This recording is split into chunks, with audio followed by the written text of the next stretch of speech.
കർത്താവിൻ്റെ നാമം വാഴ്ത്തപ്പെടുമാറാകട്ടെ. ഒരു വാക്യം ഞാൻ വായിക്കുന്നു. പ്രോവബ്സ് സദൃശവാക്യങ്ങൾ 11-ാം അധ്യായം 29-ാം വാക്യം. സ്വഭവനത്തെ വലയ്ക്കുന്നവൻ്റെ അനുഭവം വായു അത്രേ. സ്വഭവനത്തെ വലയ്ക്കുന്നവൻ്റെ അനുഭവം വായു അത്രേ. വലയ്ക്കുന്നവൻ്റെ സ്വഭവനം വലയ്ക്കുവാൻ പല വിധത്തിലുള്ള കാര്യങ്ങൾ ഘടകങ്ങൾ ഉണ്ട്. പക്ഷെ ഇവിടെ അത് ഊന്നി പറഞ്ഞിരിക്കുന്നത് സോളമൻ കോംപ്ലക്സിനെ കുറിച്ചാണ്. കോംപ്ലക്സ് ചില മനോവികാരങ്ങൾ കീഴി അത് ബാധിച്ച് വീടിനെ ആകമാനം വലിച്ചു വരും. അങ്ങനെയുള്ള രണ്ട് കോംപ്ലക്സ് നമുക്ക് വളരെ പരിചിതമായിട്ടുണ്ട്. വേറെ ഒരുപാടുണ്ട്. ഒന്ന് ഇൻഫീരിയോറിറ്റി കോംപ്ലക്സ്, മറ്റൊന്ന് സുപ്പീരിയോറിറ്റി കോംപ്ലക്സ്. സുപ്പീരിയോറിറ്റി കോംപ്ലക്സ് എന്ന് പറയുന്നത് ഒന്നുമില്ലാതിരിക്കെ എന്തോ ഉണ്ടെന്ന് പണിപ്പെട്ട് കാണിച്ചു വരുന്ന കാര്യങ്ങളാണ് സുപ്പീരിയോറിറ്റി കോംപ്ലക്സ്. ഇൻഫീരിയോറിറ്റി കോംപ്ലക്സ് ആണെന്ന് പറഞ്ഞാൽ അതിൻ്റെ നേരെ ഓപ്പോസിറ്റ്. വാസ്തവത്തിൽ അവന് ശരിക്കും ഒരുപാട് പോസിറ്റീവായിട്ടുള്ള കാര്യങ്ങൾ ഉണ്ടെങ്കിലും തന്നെത്താനെ അങ്ങ് ഇടിച്ച് താഴ്ത്തി വളരെ മോശമായിട്ട് കാണിക്കുന്നു. ഇവിടെ ഞാൻ നിങ്ങളോട് പറയുന്നത് ഈ കോംപ്ലക്സ് ഒക്കെ ഉണ്ടാകുന്നത് ഇവിടെ നിന്നാണ്, ഏത് കാലത്താണ് അതെ അത് വരുന്നത്. ഇതിനെ നമുക്ക് പറയുകയാണെങ്കിൽ ഇതൊരു രോഗമാണ്. എന്നാൽ നമ്മൾ പറയും പോലെയുള്ള ഈ സൈക്കാട്രിസ്റ്റിനെയൊക്കെ കണ്ട് ചെയ്യേണ്ട വലിയ മെന്റൽ പ്രോബ്ലം ഒന്നുമല്ല. ഇതൊരു തരം തോന്നൽ രോഗമാണ്. തോന്നൽ രോഗം, ഡിസീസ് ഓഫ് ഫീലിംഗ് ഡിസീസ്. അവനെങ്ങനെ തോന്നുകയാണ്. എവിടെ നിന്നാണ് ഇതിൻ്റെ പേര്? ഇത് എവിടെ നിന്ന് തുടങ്ങിയതാണ്? അവൻ്റെ കുട്ടിക്കാലത്ത്, ഒരു മനുഷ്യൻ്റെ കുട്ടിക്കാലത്ത് തുടങ്ങിയതാണ്. ആ വേര് പൊട്ടിയതാണ്. അതെങ്ങോട്ട് താഴേക്ക് ഇറങ്ങിയിട്ടുണ്ടോ വളരെ വളർന്ന് തുളച്ചുപോയി. അതാണ് ഇതെങ്ങനെയുണ്ട്? സ്നേഹിതരെ കൊണ്ട് തന്നെയാണ്. സ്നേഹിക്കേണ്ടുന്നവരായ മാതാപിതാക്കൾ, അധ്യാപകർ, ഇവരൊക്കെ ചിലപ്പോൾ പരസ്യമായി നീ ഇങ്ങനെ എന്തിനാണ് എങ്ങനെ ഇരിക്കുന്നത്, നീ കാണാനായിട്ട് കൊണ്ടുപോകുക, നിന്റെ മൂക്ക് ശരിയല്ല, അല്ലെങ്കിൽ നിന്റെ മുഖമേ ആകമാനം ഒരു തവളയാണ് പോലെ, അതുപോലെ നീ സംസാരിക്കുമ്പോൾ എന്താണ് ഇങ്ങനെ പാറയിലിട്ട് വരണ്ട പോലെ, എന്തോ ഇങ്ങനെ ഇരിക്കുന്നത്, നീ അവിടെ മാറി നിൽക്കുക, ആ കൂടുതല എന്നൊക്കെ ഉള്ള കമന്റുകൾ ആണ് ഒരുവനെ ഇങ്ങനെ നെഗറ്റീവായിട്ടുള്ള അല്ലെങ്കിൽ ഇൻഫീരിയോറിറ്റി കോംപ്ലക്സിലേക്ക് കൊണ്ടെത്തിക്കുന്നത്.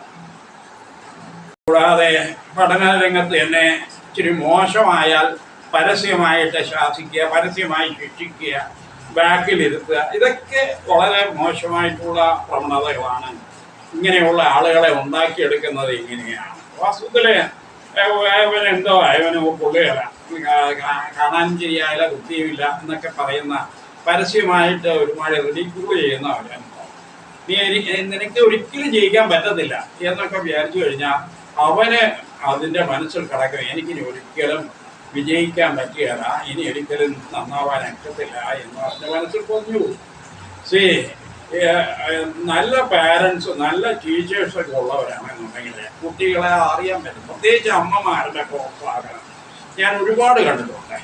അമ്മമാരുടെ പ്രോബ്ലം ഇച്ചിരി പഠിത്തത്തിന് മോശമായ പോലും അമ്മയുടെ നല്ല ഇടപെടൽ കൊണ്ട് നല്ല എൻജിനീയേഴ്സ്, നല്ല മിടുക്കനായി തീർന്നത് ഞാൻ കണ്ടിട്ടുണ്ട്. അപ്പം നമ്മൾ ഈ പാരൻസ് അല്ലെങ്കിൽ മുതിർന്നവർ എങ്ങനെ പെരുമാറുന്നത് അതിനനുസരിച്ചാണ് ഈ തോന്നൽ രോഗം ഉണ്ടാകുന്നത്, അല്ലെങ്കിൽ ഈ തോന്നൽ രോഗം വലുതാകുന്നത്, അല്ലെങ്കിൽ മോശമായി തീർക്കുന്നത് എന്നുള്ളൊരു ആവശ്യമില്ല. തീരെ ഈ തോന്നൽ രോഗം കോംപ്ലക്സിൽ വീണുപോയാൽ അവന് മോശമായി പോയാൽ പിന്നെ അവന് വേണ്ടത് ഒറ്റയ്ക്കുള്ള ജീവിതം തന്നെ ആവുള്ളൂ. ഒരിക്കലും മറ്റു സമൂഹവുമായിട്ട് ഇടപഴകാനായിട്ട് അവന് ഇഷ്ടം വരികയാണ്. അവനൊരു നല്ല ട്രെയിൻഡ് കൗൺസിലറൊക്കെ ഉണ്ട്, അവന് കൗൺസിൽ ചെയ്തിരിക്കുന്നത് വളരെ നല്ലതാണ്. ഏറ്റവും പ്രധാനമായിട്ട് എനിക്ക് പറയാനുള്ളത്, ദൈവത്തിൻ്റെ കുഞ്ഞ്, നീ ദൈവത്തിൻ്റെ കുഞ്ഞാണ്. ദൈവം നിന്നെ കുറിച്ച് എന്താണ് തോന്നുന്നത്? നിന്നെ കുറിച്ച് ഇപ്പൊ തോന്നുന്നത് വളരെ മോശമാണെന്ന്. പക്ഷെ ദൈവം നിന്നെ കുറിച്ച് തോന്നുന്നത് നീ നല്ല സൗന്ദര്യമുള്ളവനാണ്, നല്ല കഴിവുള്ളവനാണ്, നല്ല ചിന്താഗതിയുള്ളവനാണ്, നല്ല മിടുക്കനാണ് നീ. ആ ഒരു രീതിയിലാണ് ദൈവം നിന്നെ കുറിച്ച് കാണുന്നത്. ഇത് എപ്പോഴും ഓർക്കണം. 1 ശമൂവേൽ 16:7 ദാവീദിനെ രാജാവായി തിരഞ്ഞെടുക്കാനായിട്ട് ശമൂവേൽ പ്രവാചകൻ വന്നപ്പോ അവിടെയുള്ള നല്ല മിടുക്കന്മാരെയൊക്കെയാണ് അദ്ദേഹം കണ്ണുവച്ചത്. പക്ഷെ എങ്കിൽ ദൈവം അവനോട് പറഞ്ഞു, നോ നോ നോ നോ, അവനല്ല അവനല്ല അവനല്ല അവനല്ല. അതെ, നീ കാണുന്നത്, നിന്റെ കണ്ണ് കാണുന്നതൊക്കെ നീ കാണും. ഞാൻ അങ്ങനെയല്ല, ഞാൻ ഹൃദയത്തെ നോക്കിയാണ് വിധിക്കുന്നത്. അതുകൊണ്ട് ദാവീദിനെ കൊണ്ടുപോയി. ദാവീദാണെങ്കിൽ അത്ര കണ്ട് പൊക്കമില്ല, അത്ര കണ്ട് നല്ല സ്റ്റാച്ചർ അല്ല. പക്ഷേ ദൈവത്തിന്റെ കണ്ണിനെ അവൻ നല്ല സൗന്ദര്യമുള്ളവനായിട്ട് കണ്ടു. ഹൃദയത്തിന്റെ സൗന്ദര്യം നോക്കിയാണ് കർത്താവ് വിലയിരുത്തുന്നത്. ദൈവത്തിന്റെ കുഞ്ഞെ, നീ മനസ്സിലാക്കണം. അത് നീ നിന്നെ കുറിച്ച് മനസ്സിലാക്കി വെച്ചിരിക്കുന്നത് സത്യവിരുദ്ധമാണ്. ദൈവം നിന്നെ കുറിച്ച് മനസ്സിലാക്കുന്നത് ഏറ്റവും കൂടുതൽ. സാത്താനാണ് നിന്നെ കബളിപ്പിച്ച് ഇങ്ങനെ നയിപ്പിച്ചത്. രണ്ടാമത് കാര്യം എന്നാന്ന് ചോദിച്ചാൽ, നീ ദിനംതോറും ഇന്നു മുതൽ, ഇത് എന്നെ കേൾക്കുന്ന ഇന്നു മുതൽ നീ ബൈബിൾ ക്രമമായി വായിക്കണം. മനസ്സിലായോ? ബൈബിൾ ക്രമമായി വായിക്കുക, അത് പഠിക്കുക. അതിൽ പറഞ്ഞിരിക്കുന്നവയെല്ലാം സത്യമാണ്, അതുമാത്രം വിശ്വസിക്കുക. മനുഷ്യരെ അതും ഇതും പറയുന്നതല്ല വിശ്വസിക്കുന്നുണ്ട്. ദൈവവചനം എന്താണ് എന്നെ കുറിച്ച് പറയുന്നത്? കർത്താവിന്റെ സഹായം തേടുക, എല്ലാം കർത്താവിനോട് തുറന്നു പറയുക. അങ്ങനെയുള്ള ഒരു പ്രാർത്ഥനാശീലം ബൈബിൾ വായിക്കൽ നിങ്ങൾക്ക് ആവശ്യമാണ്. മൂന്നാമത് കാര്യം, ദൈവം നിന്നെ നീ ആയിരിക്കുന്ന നിലയിൽ തന്നെ സ്നേഹിക്കുന്നുണ്ട് എന്നുള്ള കാര്യം നീ നെഞ്ചത്ത് കൈവച്ച് പറഞ്ഞു, എന്നെ എൻ്റെ കർത്താവ് സ്നേഹിക്കുന്നുണ്ട്. കർത്താവിനെ എന്നെ ഭയങ്കര ഇഷ്ടമാണ്. ഇത് നീ ഏറ്റു പറയുമ്പോൾ കർത്താവ് ഭയങ്കര ഇഷ്ടമാണ് അങ്ങനെ കേൾക്കാനായിട്ട്. നീ നിന്നെ തന്നെ ഒന്നാമത് സ്നേഹിക്കണം എൻ്റെ കുഞ്ഞെ. പിന്നെ എല്ലാത്തിലും ഉപരി ദൈവത്തെ സ്നേഹിക്കുക. പതിയെ പതിയെ നിന്റെ നെഗറ്റീവ് ആറ്റിറ്റ്യൂഡ് മാറുകയും കർത്താവിൻ്റെ മകനായിട്ട് തീരുകയും ചെയ്യും. യേശു കർത്താവ് അതിന് തന്നെ സഹായിക്കട്ടെ. ആമേൻ.